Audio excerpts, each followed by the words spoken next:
आपके लिए एक सवाल है। सवाल बहुत ही सरल है और बहुत ही आसान है।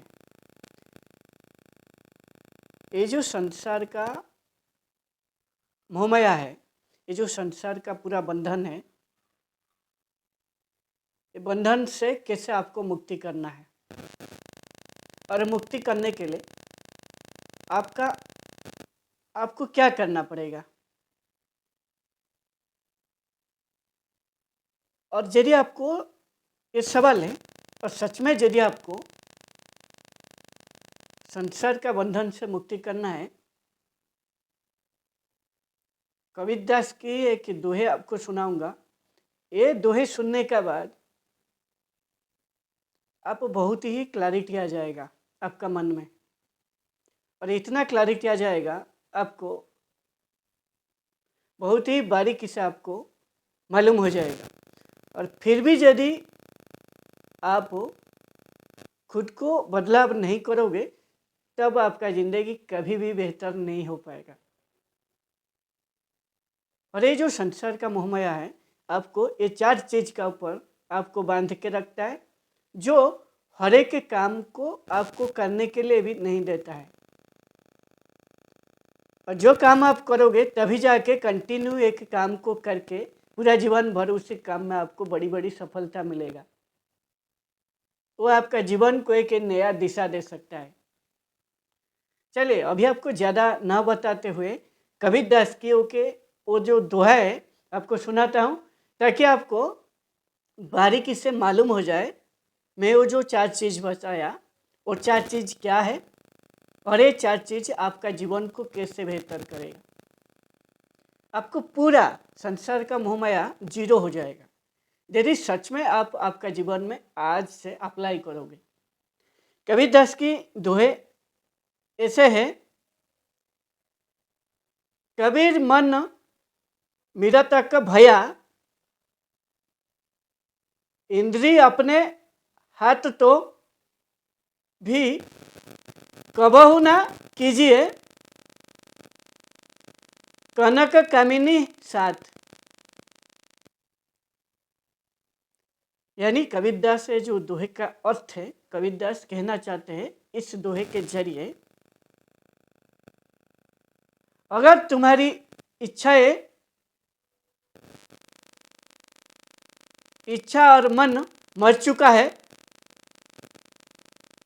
और तुम्हारी विषय भोगने की जो इच्छा इंद्रियों में होता है वो आपका हाथ में नियंत्रण हो गया है, तब तुम धन और नारी के साथ मत करो।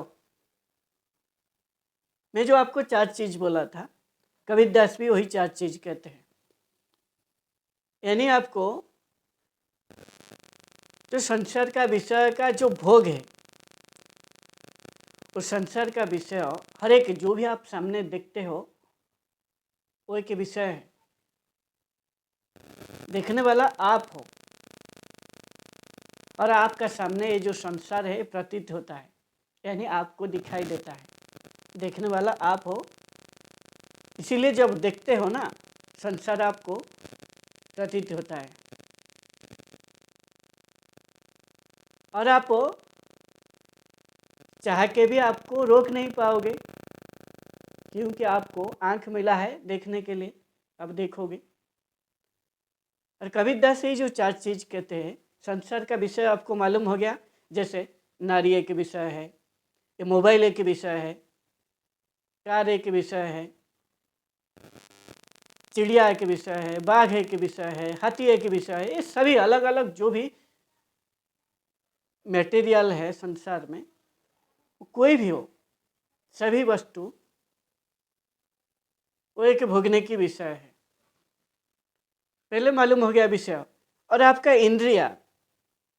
इंद्रिया आपका बस में जरूर आना चाहिए। कबीरदास इधर 4 चीज़ कहते हैं, पहले आपको बता देता हूँ वो 4 चीज़। आपका इंद्रिय, फिर कहते हैं आपका मन, फिर कहते हैं धन और नारी।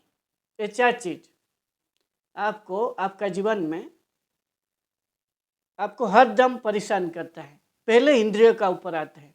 जो इंद्रिय है आप याद रखो, हमारा 10 इंद्रिय है। ज्ञानेंद्रिय 5 है, कर्मेंद्रिय 5 है और अंतःकरण 4 है। ये टोटली इंद्रिय 10 है, अंतःकरण 4, टोटली 14 को आपको साधु संत का हिसाब से 14 आपको मान लीजिए। 10 इंद्रिय, ये 4 अंतःकरण, ये टोटली 14 को आपको कंट्रोल करना पड़ेगा। जो कर्मेंद्रिय है आपका हाथ, पैर, मुंह, गुद्दा और आपका लिंग, ये हो गया 5। ये कर्मेंद्रिय है, इसके जरिए आप काम करते हो। और ज्ञानेंद्रिय आँख, कान, नाक, जिह्वा और त्वचा, ये 5 आपका ज्ञानेंद्रिय है। इसके जरिए आप ज्ञान को आपका अंदर लेते हो। और जो कर्मेंद्रिय है इसके जरिए आप काम करते हो। और अंतःकरण जो 4 है, मन, बुद्धि, अहंकार, चित्त, ये आपका भीतर रहता है। अंतःकरण आपको दिखाई नहीं देता है।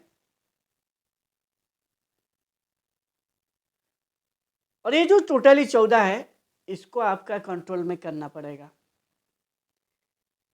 यही कबीरदास कहते हैं, जब ये सभी को कंट्रोल करोगे, इंद्रियों को 10 को कंट्रोल करोगे और आपका मन, इंद्रियों को कंट्रोल करने से जब आपका मन है ना, जब आपका मन में कोई इच्छा नहीं आता है, कबीरदास कहते हैं जब आपका इच्छा मर चुका है, यानी आपका इच्छा मर चुका है, इसका मतलब है कबीरदास कहना चाहते हैं आपका मन में कोई विचार नहीं आता है। कोई भी जो भी आप देखते हो, एक सुंदर नारी को भी आप देखने का बाद भी यदि आपका मन में कोई भी विचार नहीं आता है, आप देख के न देखना जैसा, यानी निरासक्त। जब तक आप निरासक्त नहीं होगे, आपका आसक्त रहेगा, तब तक आपका मन में विचार आएगा। निरासक्त मतलब आपका जो मोह है, जो आकर्षण करता है विषय, नारी जो आकर्षण करता है या कोई भी वस्तु आपको जो आकर्षण करता है, वो एक मोह है। और आपका जो बुद्धि है, बुद्धि का अज्ञान है। जब बुद्धि का अज्ञान हो जाता है, वो मोह का रूप में आपको आकर्षण करता है। जब आपको सही से ज्ञान मिल जाएगा, वो जो वस्तु है वो उसका जो सत्य असत्य, नित्य अनित्य, इसका जो भेद है जब आपको मालूम हो जाता है, तब आपका जो मन जो है ना निरासक्त हो जाता है, यानी आपका मन में विचार नहीं आता है। फिर आपका जो इंद्रिय है, ये जो आँख देखता है, देख के भी नहीं देखना जैसा ना बिहेव करेगा, यानी नहीं देखना जैसा ना अनुभव करेगा। जैसे एक नर्तकी क्या, कोई एक साधु जैसे एक नर्तकी का डांस देखेगा, वो भगवान का लीला समझ के वो देखता है। और नर्तकी कितना भी अच्छा नाच ले या कितना भी अच्छा सुंदर हो, वो साधु को बिल्कुल प्रभावित नहीं करेगा। वो उसको भगवान की लीला समझ कर देखता है, क्योंकि उसका मन में उसके लिए कोई विचार नहीं आएगा। क्यों विचार नहीं आएगा? पहले तो भगवान की लीला समझ कर देख रहा है, दूसरा है उसका सत्य क्या है, असत्य क्या है, क्या नित्य है, क्या अनित्य है, ये जो बोला था उसका भेद उसको मालूम है। नारी नारायणी का रूप होता है, यानी लक्ष्मी का रूप होता है, और नारी को हम देवी और माता का रूप में पूजते हैं। वो वंदनीय है, वो सम्मानीय है। और इसीलिए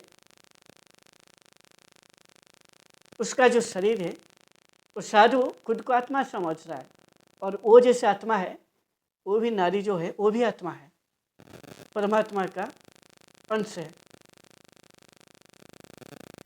इसीलिए उसको भीतर से सम्मान आएगा और वो भगवान की लीला समझ कर देखता है। जब आपको असली ज्ञान हो जाता है, तब आपका जो मोह है, जो आकर्षण है, जो प्रकृति का माया है उसका भेद को आपको समझ पाते हो, और समझने के बाद आप ऊपर उठ जाते हो। और ये इसी को कहा जाता है मोह आपका भंग हो गया है। और ये आपका मन में विचार नहीं आएगा, और आपका जो इंद्रिय है आपका आंख में देखेगा, ना देखना जैसा बिहेव करेगा, देख के भी नहीं देखना जैसा अनुभव करेगा।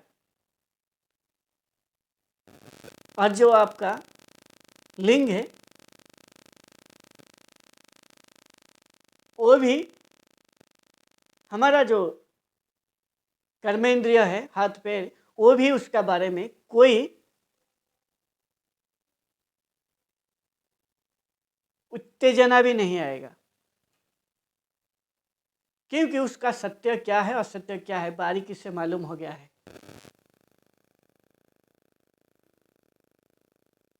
जब तक आपका इंद्रिय और आपका मन ही आपका इंद्रियों को चलाता है, याद रखो।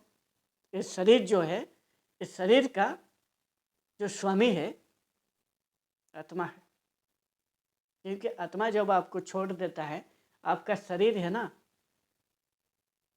कोई काम का नहीं रहता है। उस शरीर को फिर जला दिया जाता है या दफना दिया जाता है। जब तक आत्मा है, आपका स्वामी है इस शरीर में, इस शरीर चलता है या कुछ भी स्वामी का आदेश में काम करता है, या स्वामी उसको जीवित रखता है। और ये जो मन है ना, ये मन ही आपका सारथी है। ये मन ही आपको आदेश देता है, इधर चलो, उधर चलो, ये गली में जाओ, वो गली में जाओ, मेरा दोस्त के पास जाओ, सोशल मीडिया में क्या हो रहा है देखो, और मेरा घर का पास क्या हो रहा है देखो। ये सभी आपका मन आदेश देता है। फिर आपका जो इंद्रिय है, वो इंद्रिय मतलब आपका जो 10 इंद्रिय है, वो इंद्रिय आपको उसी की तरफ ले जाता है। मतलब आपका पैर, आपका कर्म इंद्रिय है, आपका हाथ, आपका आंख, आपका कान, नाक, ये सभी इंद्रिय है ना, मन का आदेश का हिसाब से उनका काम में लग जाते हैं। फिर उस काम तक लेके आपको काम कराते हैं या उस जगह में पहुंचा देते हैं।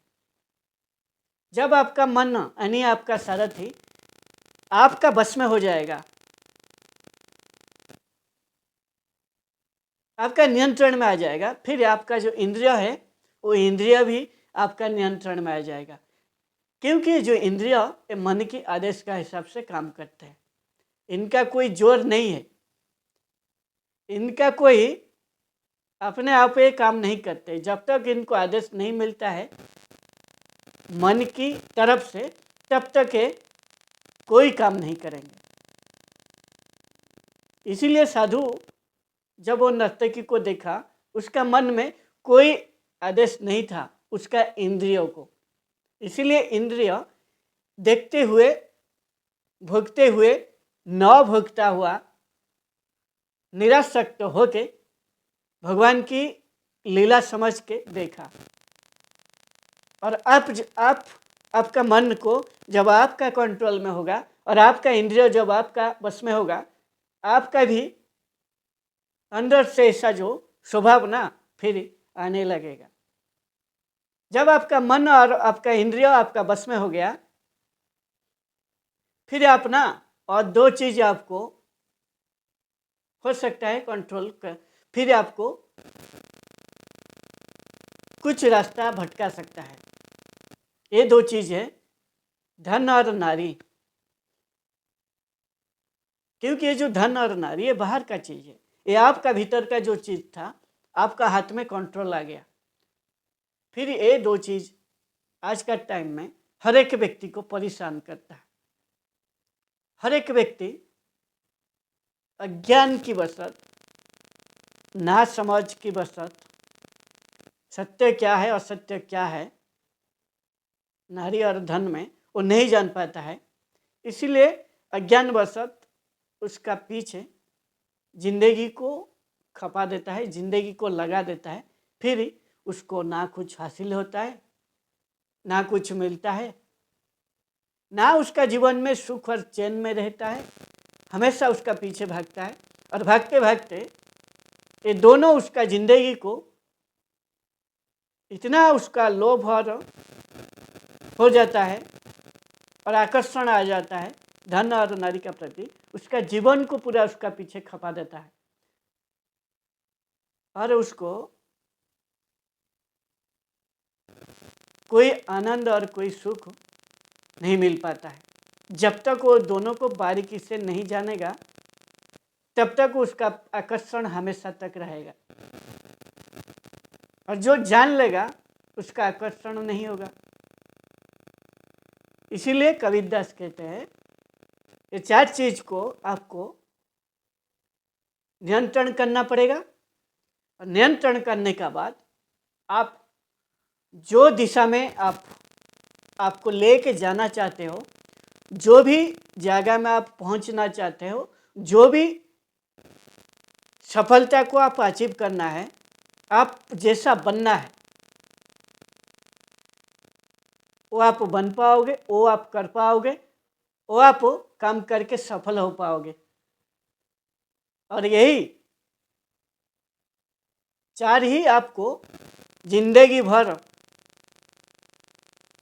एक आदमी को, अज्ञान आदमी को जिंदगी भर परेशान में रखता है और उसका जीवन खत्म हो जाता है। उसको वो कंट्रोल नहीं कर पाता है खुद को, और इसी चार के कारण जीवन को ना खपा देता है और खुद को ये चार चीज से मुक्त नहीं कर पाता है। और जो व्यक्ति ये चार चीज से खुद को, ये चारों से जो व्यक्ति खुद को मुक्त कर लेगा, उसका जो जीवन है ना मुक्ति की तरफ लेके खुद को मुक्ति दे सकता है।